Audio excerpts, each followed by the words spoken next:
Assalamualaikum warahmatullahi wabarakatuh. Selamat datang di channel Pemuda Hijrah. Sesungguhnya tidak ada kata terlambat memohon ampunan kepada Allah Subhanahu wa taala. Jika konten ini bermanfaat, tolong bantu like, comment, and share ya. Terima kasih.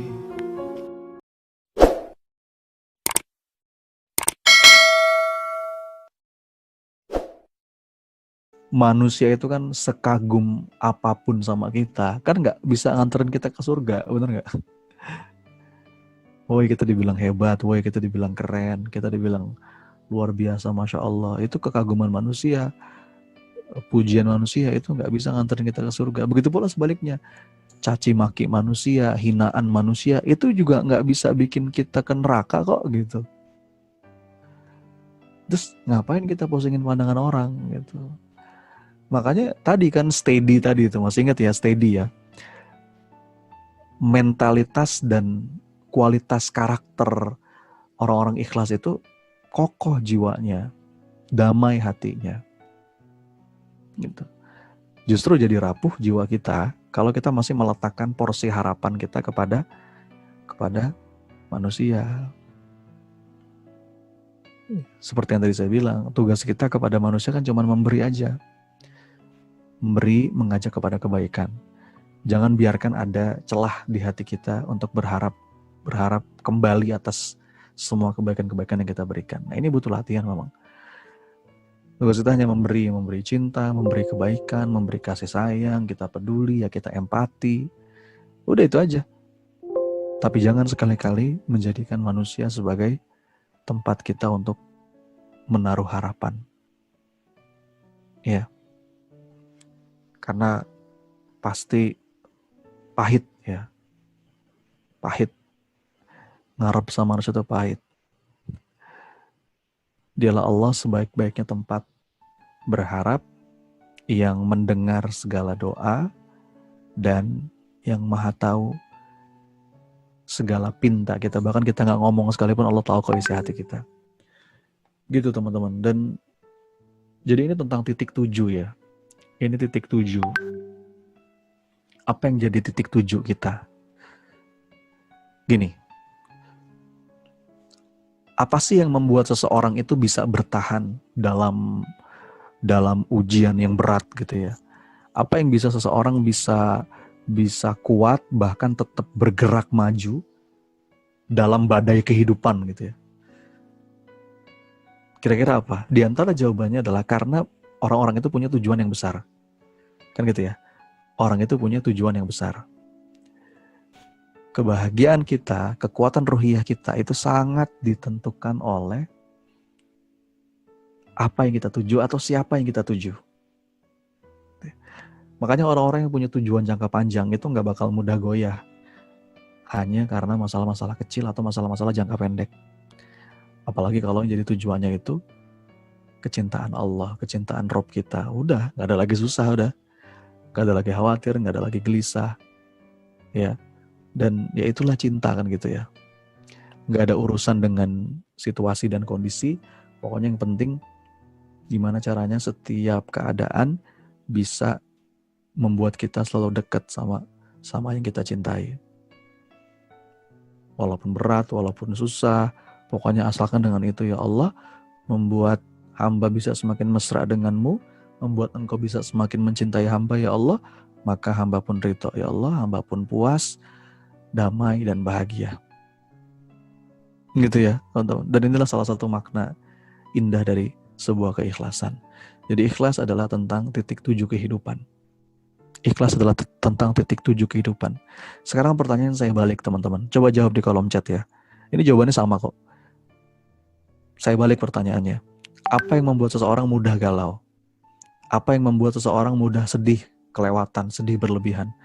Apa yang membuat seseorang itu mudah sakit hati? Apa yang membuat seseorang itu mudah kecewa? Apa kira-kira? Iya. Iya kan?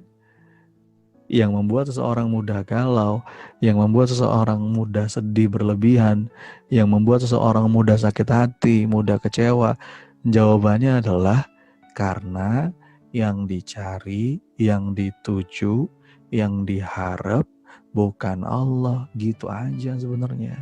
Coba deh teman-teman cek. Saya juga sering ngecek. Saya juga pasti pernah ngerasain kecewa ya, kan saya juga manusia. Ada kalanya saya kecewa, ada kalanya saya aduh sedih banget, ada kalanya aduh sakit hati banget. Tapi ketika saya cek coba ngobrol sama diri, ketika saya ngerasa kecewa, saya sedih, saya sakit hati, itu saya sadar oh iya, ini waktu saya ngerasain itu kayaknya bukan Allah nih yang saya cari nih, saya masih nyari yang lain nih gitu kan. Ya, yang saya cari masih selain Allah nih. Yang saya tuju masih manusia nih. Yang saya cari masih sekedar dunia nih. Dengan beragam judulnya, beragam sandaran harapan darinya gitu ya. Ya pengakuan, ya kedudukan, balas budi orang, penghargaan dari orang, pujian, penghormatan, dan turunan-turunannya. Gitu. Dan semakin dalam harapan kita kepada selain Allah, biasanya tingkat sakit hatinya, tingkat kepedihannya itu juga semakin sakit gitu. Semakin tadi mudah lelah kata Bu Suci. Kayak gitu. Makanya udah kata guru saya, jadikan saja Allah sebagai tujuanmu, maka bahagia akan menjadi milikmu. Wah, coba-coba gimana? Asik tuh kata-katanya ya. Buat bikin status kata Opa tadi.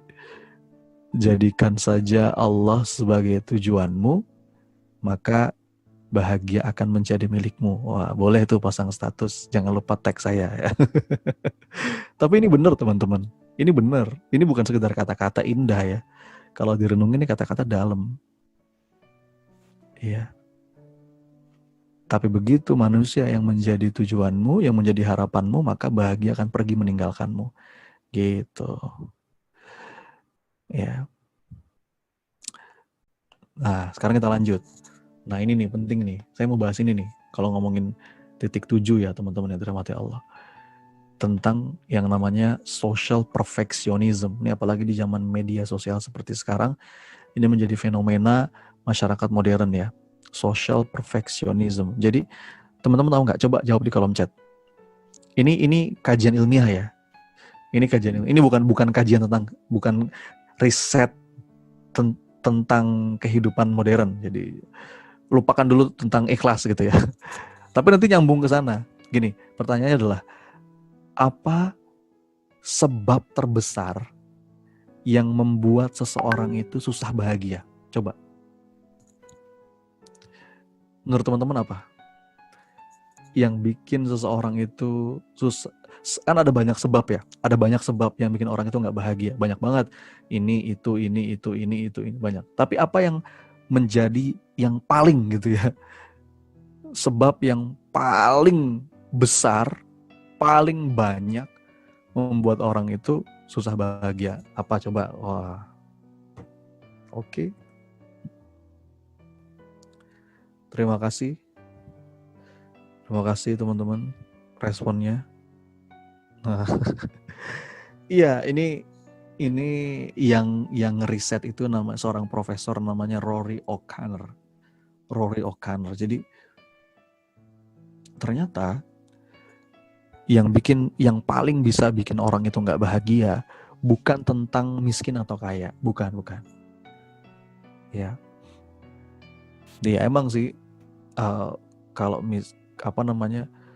miskin itu bisa bikin kita nggak bahagia. Tapi ternyata banyak juga kok orang yang di atas kertas miskin dia bisa bahagia gitu. Jadi ternyata bukan itu. Bukan juga karena popularitas terkenal atau enggak, itu nggak terlalu ngaruh. Atau mungkin masalah-masalah hidup yang sedang menimpa. Ini risetnya ternyata bukan itu. Terus apa dong? Riset profesor ini menyimpulkan bahwa yang paling bisa membuat orang itu susah bahagia adalah, nah ini bener, terlalu memikirkan apa yang dipikirkan orang lain tentang dirinya. Gimana? Terlalu memikirkan apa yang dipikirkan orang lain tentang dirinya. Gitu ya. Jadi apa kata orang ya. Nah istilahnya itu social perfectionism. Dan ternyata satu sebab ini juga yang bikin yang jadi penyebab utama, yang jadi motif utama seseorang itu memutuskan bunuh diri. Jadi ketika coba dianalisa, ketika coba dikaji gitu ya, apa sih yang bikin orang itu bunuh diri? Di antara motifnya adalah yang paling banyak tadi terlalu mikirin apa yang dipikirin orang lain tentang dirinya. Tapi itu belum tentu benar, kadang-kadang cuma ilusi dia aja. Oh, dia mikir gini ya, dia mikir saya kayak gini ya. Jadi sibuk dengan penilaian orang lain gitu. Iya, padahal bisa jadi apa orang-orang di sekitarnya itu nggak berpikir begitu gitu. Itu direpotin sama pikiran dia sendiri aja gitu. Direpotkan dengan pikirannya dia sendiri tentang apa yang orang lain pikirkan terkait dirinya gitu. Riweuh ya. Pokoknya gitulah. Jadi makanya orang-orang yang menjadikan pusat perhatiannya pandangan orang, penilaian orang, pasti capek dalam hidupnya. Jadi terlalu memusingkan pandangan orang, apa kata orang. Maka sebaliknya, orang yang paling berbahagia dalam hidupnya siapa? Adalah mereka yang menjadikan Allah sebagai pusat perhatiannya. Mereka nggak terlalu khawatir apa kata orang. Justru yang mereka khawatirkan adalah apa kata Allah. Ya. Mereka nggak terlalu pusing dengan penilaian orang. Karena yang mereka cari adalah penilaian Allah. Dialah Allah yang maha melihat, dialah Allah yang maha menghitung, dialah Allah yang maha sempurna balasannya. Dan dari sinilah tumbuhnya keikhlasan, teman-teman. Dari sinilah tumbuhnya keikhlasan. Gitu. Wallahu a'lam.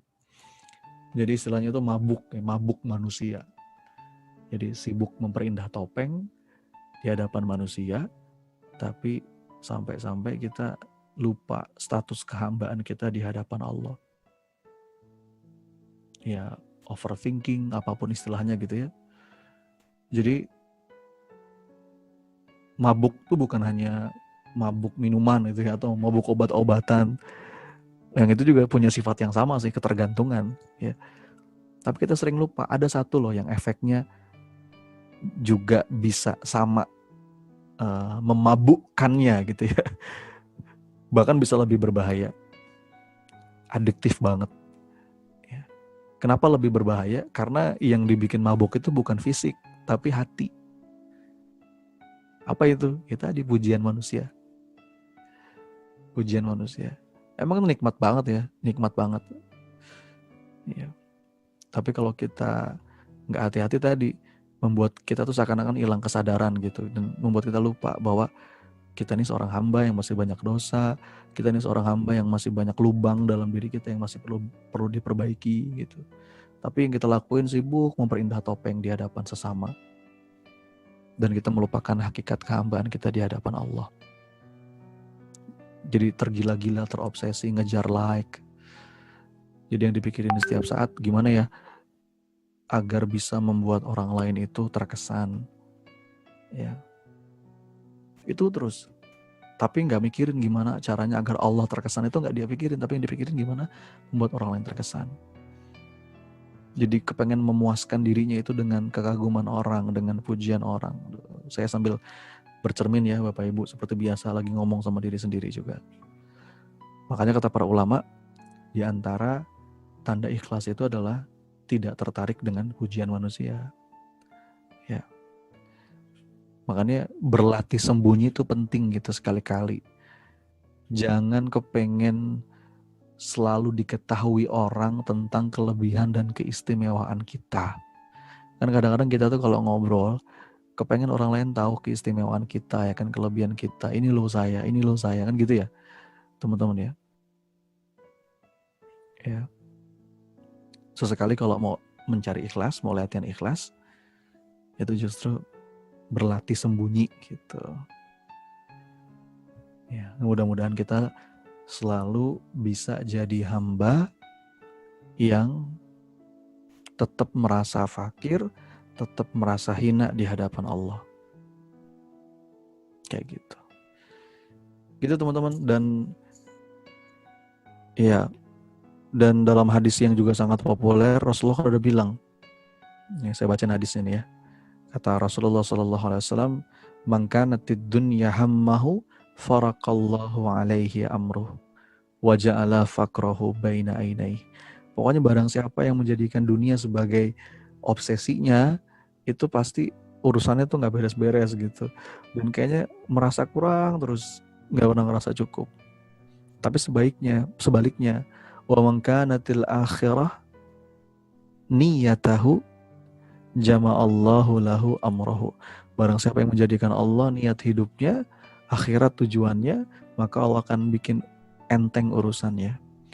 Wa ja'ala ghinahu fi qalbi, dan Allah akan bikin kita selalu ngerasa kaya, selalu ngerasa cukup gitu ya teman-teman.